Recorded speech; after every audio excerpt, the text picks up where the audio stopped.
नहरों में पानी न आने से किसानों में उबाल, सिंचाई संकट गहराया। डीजल के दामों ने बढ़ाई किसानों की मुश्किलें, जिम्मेदारों पर खामोशी का आरोप। नमस्कार, मैं हूं विवेक कुमार पांडे। आप देख रहे हैं महाराजगंज लाइव। जनपद महाराजगंज में सिंचाई संकट लगातार गहराता जा रहा है। नहरों में पानी न आने से किसानों में भारी आक्रोश व्याप्त है। आपको बताते चलें कि रबी की फसल की बुआई अक्टूबर से ही शुरू हो जाती है, लेकिन दिसंबर महीने के बावजूद अभी तक नहरों में पानी नहीं पहुंचा है। ऐसे में गेहूं, सरसों, मटर जैसी फसलों की सिंचाई को लेकर किसान बेहद चिंतित है। डीजल का दाम लगातार 100 रुपये प्रति लीटर होने से किसानों की परेशानियां और बढ़ गई है। मजबूरी में किसान महंगे दामों पर डीजल खरीदकर अपने खेतों की सिंचाई कर रहे हैं। उनका कहना है कि बढ़ती लागत और घटती पैदावार के बीच खेती अब घाटे का सौदा बनती जा रही है। इस मुद्दे पर जब स्थानीय जन प्रतिनिधियों और नेताओं से बातचीत की गई तो उन्होंने समस्या को स्वीकारते हुए आश्वासन दिया कि सिंचाई विभाग से बातचीत कर जल्द नहरों में पानी छोड़वाया जाएगा। हालांकि किसानों का आरोप है कि हर साल ऐसे ही भरोसा दिया जाता है, लेकिन जमीनी स्थिति नहीं बदलती। किसानों ने चेतावनी दी है कि जल्द नहरों में पानी न छोड़ा गया तो आंदोलन करने के लिए वे लोग विवश होंगे। आइए सुनते हैं स्थानीय लोग क्या कहे।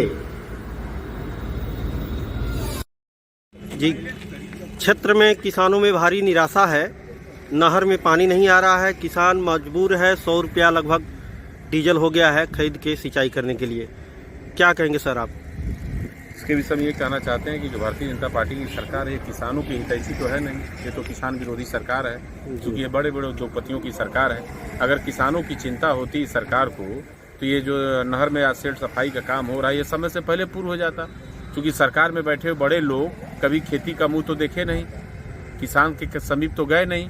ये जो अन्नदाता है, इनके दुख, इनकी पीड़ा को कभी इन्होंने समझा नहीं।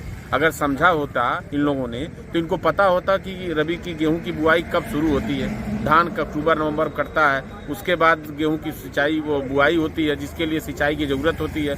जब ये उनको जानकारी होती तब तो वो नहर में पानी छोड़ते।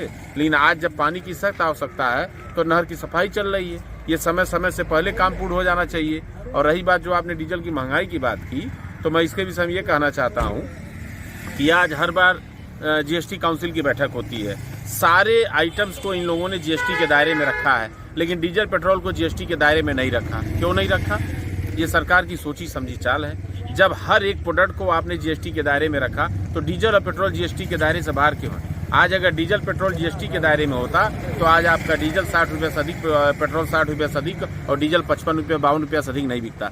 प्रदेश सरकार को 32 से 36 रुपये लीटर प्रति लीटर टैक्स जा रहा है। बताइए कितना बड़ा टैक्स डीजल के नाम पे, जिससे सारे किसानों की खेती, जुताई, बुआई, सारे परिवहन, सारी चीजें, भाई हर चीज प्रोडक्शन होती है, कंपनी से आती है तो ट्रेवलिंग होती है, भाड़ा बनता है। डीजल सस्ता होगा तो फिर भाड़ा सस्ता होगा, भाड़ा सस्ता होगा तो प्रोडक्ट सस्ते होंगे। एक तरफ तो ये स्वदेशी का नारा देते हैं, 1 डिस्ट्रिक्ट 1 प्रोडक्ट का नारा देते हैं, दूसरे तरफ ये डीजल पेट्रोल से किसानों का ये टैक्स नहीं ले रहे हैं, एक तरह से किसानों का खून चूस रहे हैं। विधानसभा पनियरा से आप आ रहे हैं, इसके बारे में आप क्या कहेंगे? विधानसभा पनियरा से मैं समाजवादी पार्टी का सिपाही हूं और लोगों के बीच में हूं, सेवा कर रहा हूं। आदरणीय हमारे राष्ट्रीय अध्यक्ष श्री अखिलेश यादव जी संभावित प्रत्याशी के रूप में मैं सेवा कर रहा हूं और टिकट मिलेगा तो जनता की सेवा करूंगा, चुनाव लड़के विधायक बनूंगा तो इस पनियरा के परदेश को बदलने का काम करूंगा। बहुत बहुत धन्यवाद। मैं शैलेश कुमार भारती, पूर्व मंडल कोऑर्डिनेटर बहुजन समाज पार्टी जनपद महाराजगंज। मैं किसान की समस्याओं को लेकर सरकार से आग्रह करता हूं और प्रशासन से आग्रह करता हूं कि रबी की बुआई अक्टूबर में ही हो जानी चाहिए थी, लेकिन अभी तक पानी की जो समस्याएं हैं वो बनी हुई है। सभी किसान जो है डीजल की महंगाई के कारण नहर की पानियों के तलाश में और आशा में है कि पानी नहर की आएगी तो सिंचाई पूर्ण रूप से हो जाएगा, लेकिन अभी भी प्रशासन और सरकार इस पर लापरवाही बरत रही है। मैं चाहता हूं शासन और प्रशासन इस पर ध्यान दे ताकि किसान जल्द से जल्द नहर की पानी छुड़वाया जाए, जिससे किसानों की सिंचाई समय से हो जाए ताकि फसल की नुकसान न होने पाए। जी, मैं शमशाद आलम, वार्ड नंबर 37 से जिला पंचायत प्रतिनिधि हैं और हमारे क्षेत्र के लोगों को काफ़ी परेशानियों का सामना करना पड़ रहा। अभी हाल ही में खाद के लिए, बीज के लिए परेशान थे और इस वक्त नहर में पानी न आने की वजह से लोगों के अंदर काफी आक्रोश है। सरकार को चाहिए कि जल्द से जल्द पानी छुड़वा दे ताकि किसानों की फसल बर्बाद न हो और अच्छे ढंग से फसलों की सिंचाई हो, जिससे किसानों के चेहरे खिल उठे।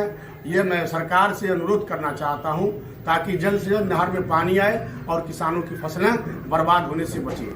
मैं इस चैनल के माध्यम से बड़े भाई विवेक पांडे जी को बहुत बहुत बधाई और मुबारकबाद देता हूं कि आपने अपना कीमती वक्त जो हमारे लिए दिया है। तो मैं हमेशा इस क्षेत्र की जनता के लिए हर वक्त मैं तैयार रहता हूं। जब भी कोई समस्या आती हो तो मैं उसको जिले के अधिकारियों तक पहुंचाने का प्रयास करता हूं। जय हिंद, जय भारत।